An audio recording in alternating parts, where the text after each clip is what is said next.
All right, hey everybody, Evan here from devasun.com, and in this video, we're going to cover how to create ban and kick commands for our Discord.js bot. So if you haven't seen my video on how to set up a Discord bot, I suggest you go check that out. I'll have a pop-up at the top corner of this video. But if you already have a bot set up, then you don't have to worry about anything. We can just jump right into it. So the first thing we're gonna need to do is go up to where we're creating our new Discord client, and we're gonna add some partials here. So we're gonna say partials, and we're going to say message and reaction, and we're going to be using a command handler library, and that library is called wokcommands. It's a very easy to use and useful library, probably the best library built for Discord.js right now, which makes handling commands very easy and allows us to build our commands much faster. I'll have a link to the whole documentation in the description, but I will try to walk you through as best as possible what we're doing here so everything makes sense. So let's go ahead and install this library here. So we're going to copy the npm command. We're going to go to the directory where we have our Discord.js bot, and we're going to go ahead and run this command. So now we have wokcommands installed. I'll have a link for this command in the description as well. Now let's go ahead and actually import that. So we're going to say const command handler, and we're going to set this to be require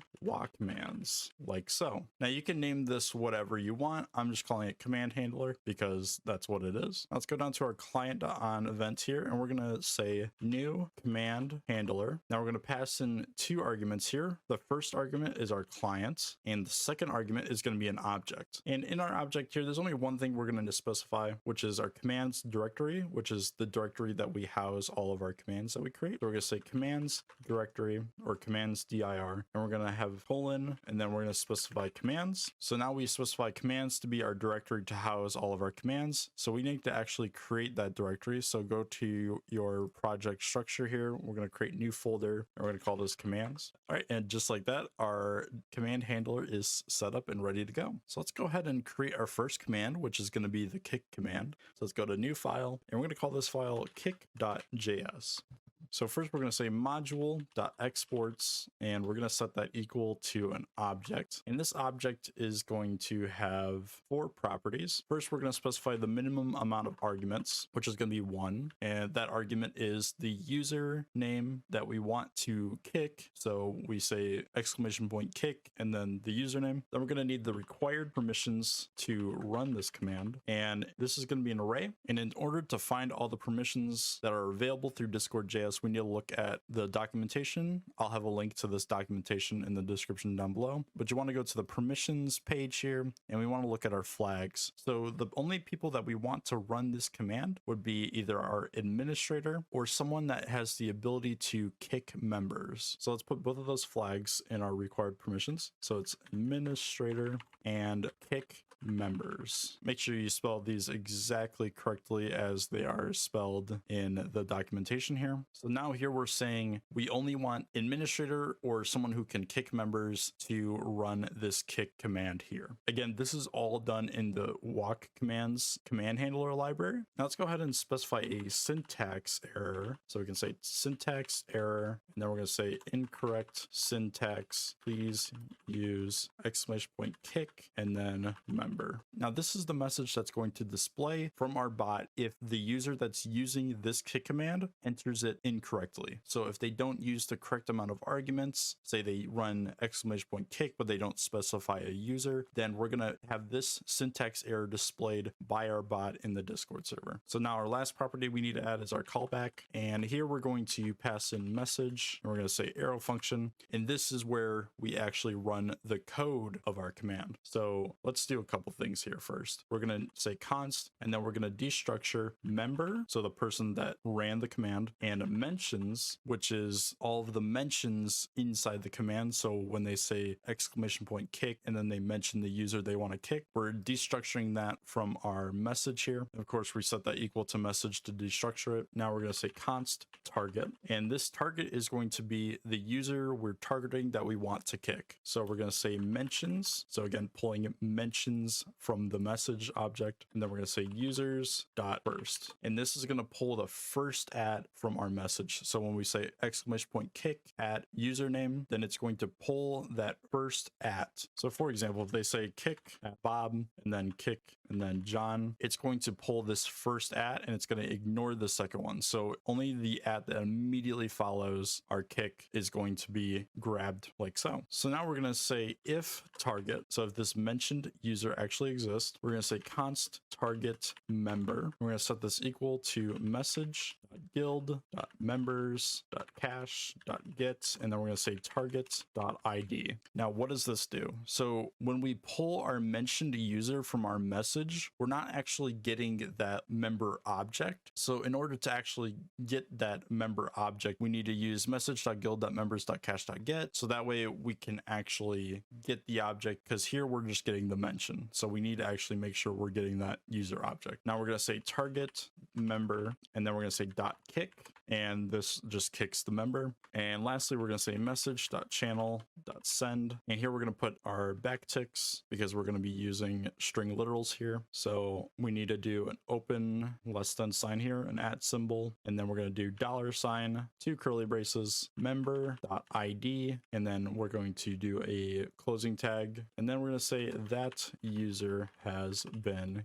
kicked. So this is going to grab the name of the person that ran the kick command, and it's going to tell them that that user has been kicked. So once again, just to go over everything, minimum arguments is 1, and that 1 argument is the username that we're kicking. So we specify the minimum arguments to be 1 here. We specify the required permissions to be either administrator or someone that can kick members. We specify a syntax error here. So if they run the command incorrectly, we can tell them how to run it properly. And we also have the callback here. And this is going to be the code that actually runs after we run the command. So here we're destructuring member and mentions from our message, member being the person that ran the command, the mentions being the user that is getting kicked here. We set the target to the first mention in the command, and we say if the target exists, we're going to get that target member object, we're going to kick them, and we're going to send a message in the chat to let us know that we successfully kicked that member. Now, believe it or not, with wok commands, that is actually all we need to do. This command handler will handle all that for us. So let's go ahead and actually run this. All right, so I'm going to type node index here, and you're going to see a couple things in your console here. So first of all, our Discord bot is online, of course, because we are console logging that right here. And then we're going to see wok commands loaded 1 command. So as you can see, it already knows about our kick command here. We didn't even specify it anywhere in our index.js. We just added our command handler instance here, but it already knows to add that command. Now here it says right below it, command kick does not have the following properties: category and description. So if we actually go to our command here, we could say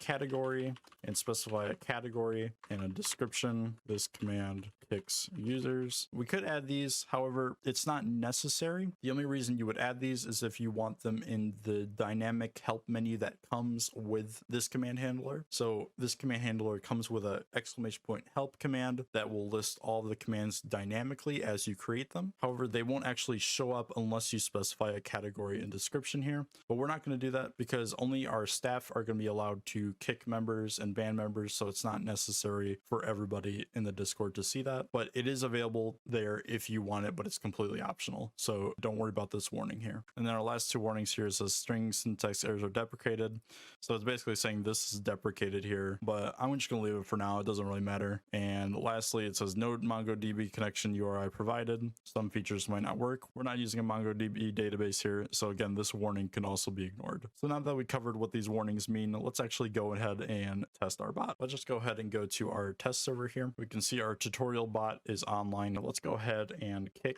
our testing account and see if it works. Here we can see it adds me and says that user has been kicked, and we can no longer see them on the sidebar here. So as you can see, we successfully created our kick command. And what you'll notice is I didn't even have to specify the name kick, because if we go back to our code, we can see that we actually specify the name of the command by just having the name of the file be in our commands directory. directory. That's another cool feature of wokcommands, is it automatically does that for us. However, if we wanted to specify a different name for this command and not have it be the name of the file, so if we wanted the name of the command to be kick user, we could do kick user. So that way we'd have to run !kick user if we wanted to run the command. And we can also specify aliases. So maybe we just wanted to be k, so we could run !k. And we can also add multiple aliases. So we could do k or kick the user. So we could run either k or kick the user. There's a bunch of cool things that you can do with this library, but we want the command to just be called kick, and it automatically creates that command name based off of the file name in our commands folder. So this is fine. So to create a band command, it's pretty much the same exact thing. So go to your commands folder and create a file called band.js, and we're just going to copy this code right here. We're going to go to our band.js file, and we're just going to paste it in right here and make a couple adjustments. So we want the required permissions to be administrator, but instead of having people that can kick members run this command, we want to make sure that they have the ability to ban members. So only the administrator and people that have permission to ban members can run this command. We want to change the syntax error to be !ban member instead of !kick. Now, I believe this is actually a deprecated feature, so this syntax error might not be necessary to use in the future, but we'll use it here for now. And lastly, instead of having it be .kick, we want it to be .ban for our target member here, and we want to change this last line to be that user has been banned. And now everything should work like intended. Now if we run this bot again, we see loaded 2 commands, because again, wokcommands automatically knows that we're creating commands when we add them to our commands folder. Let's go ahead and test that out. So you can see we have our testing account back in our Discord. We're going to run !ban at DA testing account, and it's going to say that user has been banned and he is no longer on the sidebar here. And if we go to our server settings and we go to our bans, we can see our testing account is banned here. Now, if we want to go ahead and remove that, we can click on this and click revoke ban, and now he is no longer banned. But that's pretty much going to cover this kick and ban tutorial. If you want more content like this, please leave a like and subscribe. It helps out the channel and lets me know that you guys want more content like this. But that's going to cover it for this video. Thank you guys for watching, and I'll see you in the next video.